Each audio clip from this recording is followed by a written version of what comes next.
দুয়ারের সরকার প্রকল্পের পর পাড়ায় পাড়ায় সমাধান প্রকল্প রাজ্য সরকার ঘোষণা করেছে।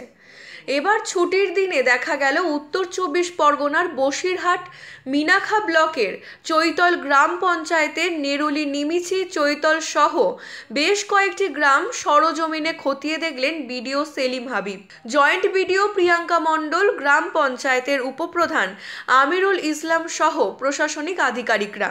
এদিন সাত সকালে প্রত্যন্ত গ্রামের দুয়ারে রীতিমতো চ্যাটা বেঞ্চ পেতে তাদের জন্ম থেকে মৃত্যু পর্যন্ত 37টি প্রকল্পের কি সুবিধা পেয়েছে, কোনটা অসুবিধা আছে, এমনকি কোনো প্রকল্প থেকে বঞ্চিত হচ্ছে কিনা সেটা সরজমিনে খতিয়ে দেখলেন।